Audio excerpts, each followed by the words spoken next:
मला असं वाटतं की मला एकच काळजी वाटली दोन गोष्टी या दोन्ही DCM-1 आणि DCM-2 दोघांच्या भाषणात मला जाणवल्या की हे जे हॉस्पिटल झालेलं आहे त्याच्यात फक्त 16% म्हणजे मला असं वाटतं ते म्हणाले की 10 का 14%च फक्त सीट्स ह्या गरीब लोकांना मिळणार आहेत. नंतर कॉर्पोरेशनच्या म्हणजे जर 16% गरीब लोकांना मिळणार आहेत तर मग जवळपास 84% बेड्स आहेत ते कमर्शियल पर्पजसाठी आहे. तर मग कमर्शियल हॉस्पिटलला जमीन देणं हे किती योग्य आहे ह्याचाही विचार आपल्याला करावा लागेल.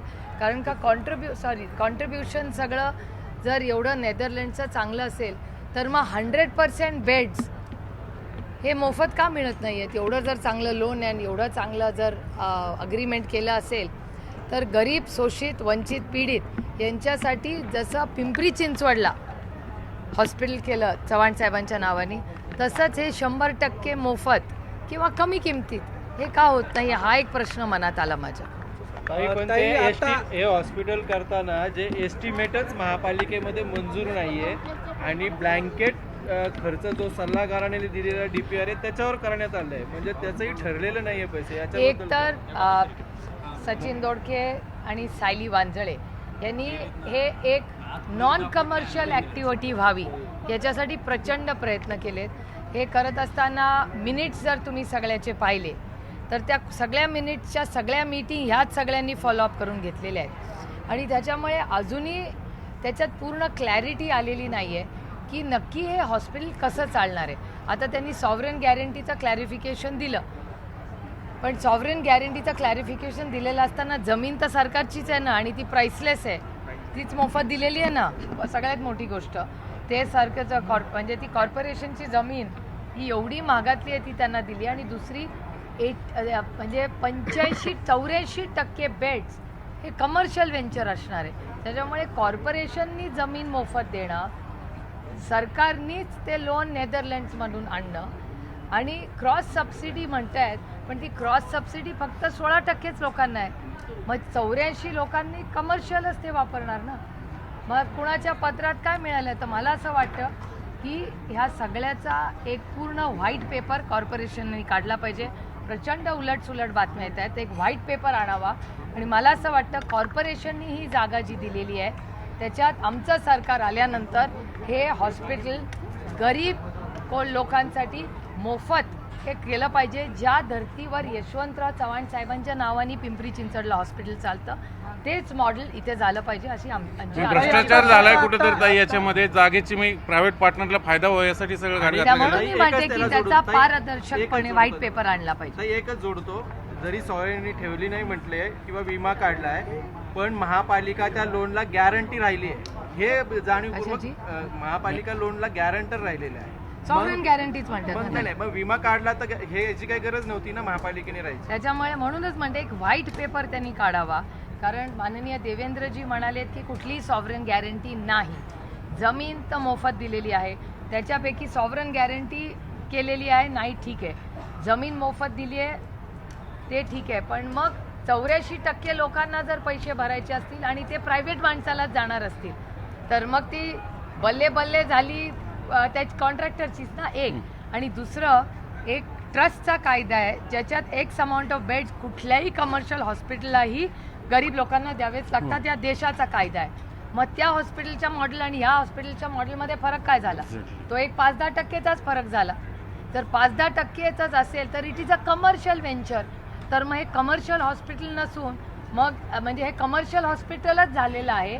हे आम्हाला वाटलं की हे पुणे म्युनिसिपल कॉर्पोरेशनचं हॉस्पिटल आहे, हा कमर्शियल व्हेंचर म्हणून आम्ही नाही आलेलो इथे.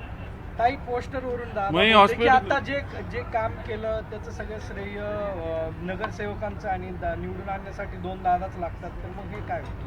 आता ह्याचं उत्तर ते तुम्हाला त्यांनाच विचारावं लागेल कारण का ते भाषण माझं नव्हतं, ज्यांनी केलं त्यांना विचारायला लागेल. त्यांनी पहिल्यांदा तुम्हाला थेट टीका केली तुमच्या समोरच. तुम्ही काहीच नाही मी सगळं इथं बघतो वगैरे. बरोबरच आहे ना. पुणे जिल्ह्यामध्ये पक्षाची जबाबदारी त्यांच्याचकडे होती त्याच्यामुळे त्यांनी केलं. म्हणजे राष्ट्रवादी काँग्रेस पक्षामध्ये हीच तर आदरणीय पवार साहेबांची खासियत आहे. पवार साहेबांनी खूप यंग टीम निर्णय केली आणि सत्तेचं विकेंद्रीकरण. मला आनंद वाटतोय की ह्या सगळ्यांच्या भाषणातून एक गोष्ट आली की आदरणीय पवार साहेबांनी कैलासवासी यशवंतराव चव्हाणांचे विचार जे पुढे नेले की सत्तेचं विकेंद्रीकरण झालं पाहिजे. त्याच्यामुळे आदरणीय पवार साहेब देशाचे अध्यक्ष, राज्यामध्ये जयंतराव अध्यक्ष आणि प्रत्येक जिल्ह्यात तिथे जो जिल्हा बघत असे त्याला पूर्ण फ्रीडम दिलं होतं. म्हणजे तिकीटं पण त्यांनीच वाटायची, कष्ट पण त्यांनी करायचे. प्रचाराला आम्ही आहोतच ना, प्रचार करण्यासाठी आम्ही सगळेच आलो होतो. पण निर्णय प्रक्रियेमध्ये कधीही, प्लीज रीड माय लिप्स, निर्णय प्रक्रियेमध्ये आदरणीय पवारसाहेब आणि जयंत पाटील यांनी कधीच ढवळाढवळ केली नाही. हे आज सत्य झालं. त्याच्यामुळे मला आनंद आहे की आमच्या पक्षामध्ये सत्तेचं विकेंद्रीकरण होतं. याच्यामुळे मी दादांचेही आभार मानते की त्यांनी त्याचं स्पष्टीकरण केलं की इथे सगळं त्यांना किती फ्री हँड होता आणि फ्री हँडमुळे त्यांच्या नेतृत्वामध्ये हे इलेक्शन सगळे लढले. नाही, पण निवडणुकांच्या या सगळ्या पार्श्वभूमीवर, वन ॲट अ टाइम, हां, निवडणुकांच्या पार्श्वभूमीवरती मग आता हेच समोर आणण्याचं कारण काय वाटलं त्यांना? आता आणि मी ते म्हणले माझा की निवडणुका येतील, लोक तुम्हाला हे करतील आणि निवडणुका हा स्थानिक स्वराज्याचं उत्तर दिलं त्यांनी तुम्हाला. नाही, ते फक्त मला उद्देशून नव्हतं. हे नागरिकांच्या वती, मी लोकप्रतिनिधी आहे. मी काय सुप्रिया सुळे म्हणून भाषण नाही तिकडे केलं. ह्या भागाची लोकप्रतिनिधी म्हणून मायबाप जनतेकडून जो मला फीडबॅक येतो ते बोलण्यासाठी मला निवडून पाठवतात.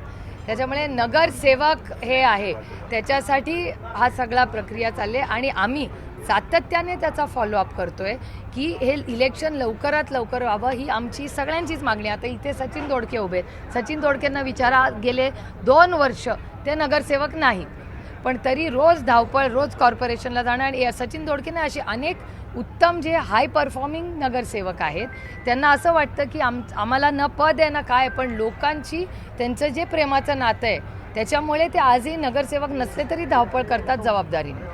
त्याच्यामुळे इलेक्शन झालंच पाहिजे आणि ही लोकशाही आहे.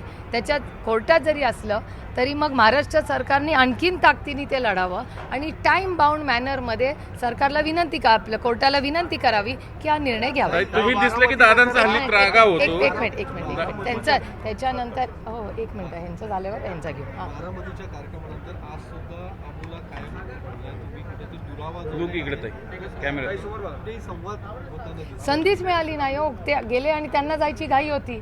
म्हणजे आले पण सगळे उशिरा आणि गेले पण लवकर. मी तर आधीच येऊन वेळेवर बसले होते. त्याच्यामुळे देवेंद्रजी आधी आले, मी आले, माझ्या मागोमागच देवेंद्रजी आले. त्याच्यामुळे त्यांच्याशी गप्पा गोष्टी करायची वेळ मिळाली. त्याच्यानंतर दादा आले आणि उशीर, आणि नंतर त्यांनाच उशीर सगळ्यांना झाला होता कारण का त्यांना एअरपोर्टला जायचं होतं. मी तर इथेच उभी आहे. दादांचा त्रागा होतो हल्ली. तुम्हाला बघितलं की स्टेजवर ते जाणवलं आम्हाला असते पूर्णपणे. बारामतीच्या तिथं आजही म्हणजे तुम्ही वहिनींना मिठी मारता, पण दादांचं अजून ते काय बोला, म्हणजे उलट त्यांचा चिडचिड होताना दिसते. तुम्ही दिसलं की कदाचित घाई गडबड असेल ना, आज त्यांना एअरपोर्टच्या पण ओपनिंगला जायचं आहे, त्यामुळे घाई गडबड असू शकते हो, बिझी लोक आहेत.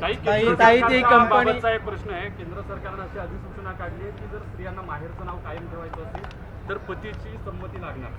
हा? हो, माहेरचं नाव जर ठेवायचं असेल तसा निर्णय झालाय. अधिसूचना काढली केंद्र सरकारनं. कोण म्हणते? केंद्र सरकारनं अधिसूचना काढली.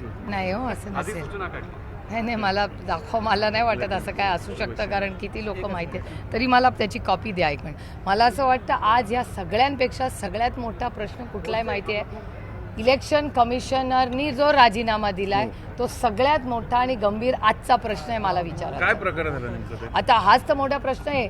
लोकसभेचं, या देशातलं सगळ्यात लोकशाहीचं महत्त्वाचं इलेक्शन ही लोकसभा असते. त्या देशाचं इलेक्शन असतं म्हणून महत्त्वाची, ना तर ग्रामपंचायती महत्त्वाचीच असते.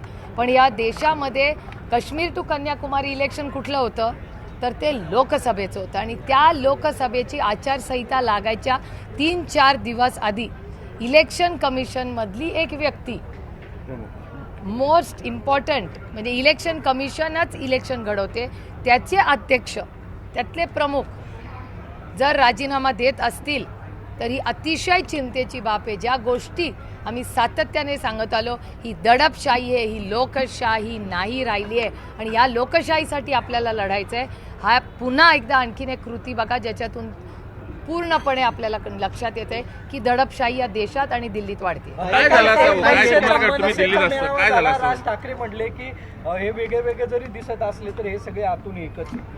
नाही, बघा, ही लोकशाही हो, प्रत्येकाला बोलायचा अधिकार आहे. झाली की नाही हेडलाईन? ताई त्याच्यामुळे पवार फॅमिली आणि आदरणीय पवार साहेबांवर बोललं की हेडलाईन होते. काय तुम्हाला ताई, प्रॉब्लेम वारजे हॉस्पिटल हेडलाईन? संदर्भातच एक प्रश्न विचारायचा आहे. आता हिवाळी अधिवेशनामध्ये कोविड सेंटर घोटाळ्यावरून खुद्द सीएमने एक स्टेटमेंट केलं होतं की मुंबईतल्या जम्बो कोविडची कंत्राटं एका ठेकेदाराला उत्तर प्रदेशच्या रोड कॉन्ट्रॅक्टरला दिली होती.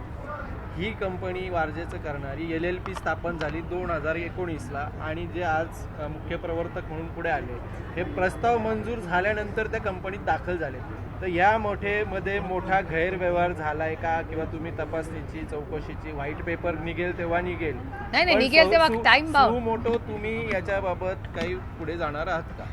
महाराष्ट्रात आणि भारतात कुठेही भ्रष्टाचार झाला तर त्याच्या विरोधात आम्ही लढणार, कोणीही केला असेल तर. आणि deal त्याची मध्ये भ्रष्टाचार सगळ्याची पारदर्शक चौकशी झाली पाहिजे. बघा, मी त्यांच्यासारखे आरोप करत नाही.